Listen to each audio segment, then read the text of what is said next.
আপা বলছিলেন যে আমরা কনস্টিটিউশনের কথা বলি, আমরা ৭২-এর সংবিধানের অধীনে সরকার কাজ করছে। তো ৭২-এর সংবিধান যদি মানি তাহলে কিন্তু ১২ই ফেব্রুয়ারিতে নির্বাচন হওয়ার কথা নয়, তাহলে নির্বাচন হওয়ার কথা ২৯ সালে। আরও অনেক কিছু বলা যায় যে আমরা আমাদের এই যে ৭২-এর সংবিধানের অনেক কিছুই সুপারসিড করেছে গণ অভ্যুত্থানের মাধ্যমে, জনগণের মতামতের ভিত্তিতে। এনিওয়ে, তো আমরা শেখ হাসিনার আমলে সমস্যাগুলো কী ছিল? আমরা অবশ্যই একটা স্বৈরাচার, আমরা স্বৈরাচারী সরকার প্রতিষ্ঠিত হয়েছিল, আমাদের ভোটাধিকার হরণ করা হয়েছিল, আমরা বাক স্বাধীনতা হরণ করা হয়েছিল, বিভিন্নভাবে মানবাধিকার লঙ্ঘন করা হয়েছিল, অনেক কিছু করা হয়েছিল। তার আরও কতগুলো জিনিস সেখানে হয়েছিল যেগুলো আমাদের রাষ্ট্রের জন্য একটা, আমাদের ভবিষ্যতের জন্য একটা বড় হুমকি হয়ে দাঁড়িয়েছিল। যে আমাদের সবগুলো প্রতিষ্ঠান ভেঙে পড়েছে, সবগুলো প্রতিষ্ঠানের দলীয়করণ করা হয়েছে। এই নির্বাচন কমিশন থেকে শুরু করে দুর্নীতি দমন কমিশন, সব কমিশনেই দলীয়করণ করা হয়েছে এবং এগুলো ভেঙে পড়েছে। এবং শুধু তাই নয়, আমাদের এই যে ওই প্রতিষ্ঠানগুলোতে নয়, সর্বক্ষেত্রেই দলীয়করণ করা হয়েছে। যে আমাদের সেই সেনাবাহিনী থেকে শুরু করে আমাদের পুলিশ বাহিনী, আমাদের আইনশৃঙ্খলা রক্ষাকারী বাহিনী, সব জায়গায় ব্যাপকভাবে দলীয়করণ করা হয়েছে। এবং এর মাধ্যমে তারা দলীয় ব্যক্তিদেরকে নিয়োগ দেওয়ার মাধ্যমে, এই প্রতিষ্ঠানগুলোকে ধ্বংস করার মাধ্যমে তারা টিকেছিল এবং তারা সেই স্বৈরাচারী ব্যবস্থাটা কায়েম অব্যাহত রাখতে পেরেছিল। এবং ব্যাপক দুর্নীতি, লুটপাট, একটা লুটপাটের সাম্রাজ্য। আমাদের ব্যাংকগুলো লুটপাট হয়েছে, আমাদের অন্যান্য সব ক্ষেত্রেই লুটপাট হয়েছে এবং আমাদের দুর্নীতি রন্ধ্রে রন্ধ্রে ঢুকে গিয়েছে। তা আমরা আমাদের এই যে শাসন ব্যবস্থায় বড় করুণ অবস্থা ছিল, যে বিচার বিভাগ থেকে বিচার ব্যবস্থা থেকে শুরু করে সব জায়গায় অবিচার হচ্ছিল, যে মানুষের কল্যাণের পরিবর্তে মানুষের অকল্যাণ হয়েছিল।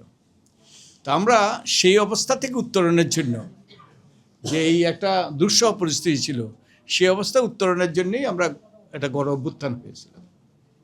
আমরা পরিবর্তন চাই, ওই ব্যবস্থাটা আমাদের জন্য গ্রহণযোগ্য ছিল না। এবং এই জন্যেই আমাদের কতগুলো গুরুত্বপূর্ণ সংস্কার দরকার, কতগুলো গুরুত্বপূর্ণ পরিবর্তন দরকার।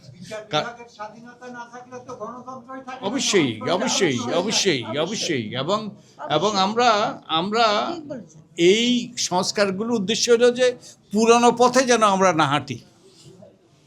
আমরা যদি এখান থেকে বেরিয়ে যদি ওই যে চট্টগ্রামের দিকে যদি আমরা রওনা দেই, আমরা কি আর বগুড়া, আপার বাড়ি বগুড়া, আমরা বগুড়া যেতে পারবো? বগুড়া যেতে পারবো না। তো আমরা যেইভাবে চলছি সেটা মনে হয় বহুলাংশে পুরানো পথে হাঁটছি। কিন্তু পুরানো পথে হেঁটে কিন্তু নূতন গন্তব্যে পৌঁছা যাবে না, সেই পুরানো গন্তব্যেই পৌঁছবো।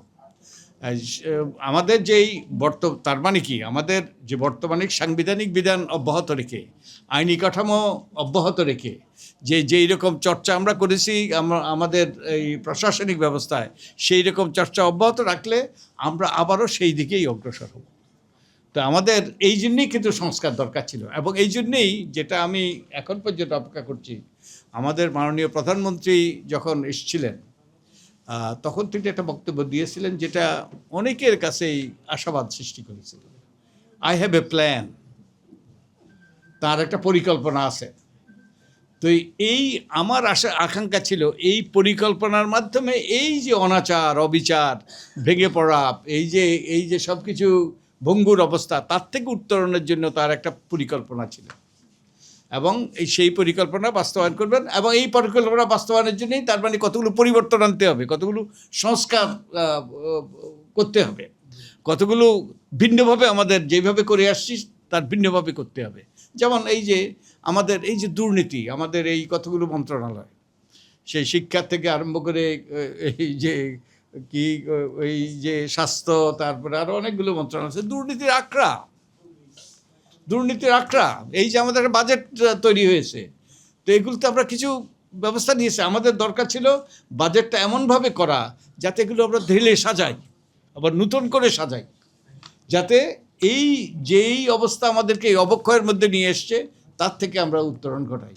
তো আমার দাবি এই সবার থেকে অবশ্যই যে আমাদের জুলাই জাতীয় সনদ যেটা স্বাক্ষরিত হয়েছে তারা অক্ষরে অক্ষরে পালন করবেন, তারা সেই অঙ্গীকার করেছেন। এবং একই সাথে তারা যে বলেছেন যে তারা সংবিধান সংস্কার করবেন, এগুলো যেন বাস্তবায়িত হয় এবং যেগুলো গণভোটে জনগণ তাদের সম্মতি দিয়েছে এগুলো যেন বাস্তবায়িত হয়।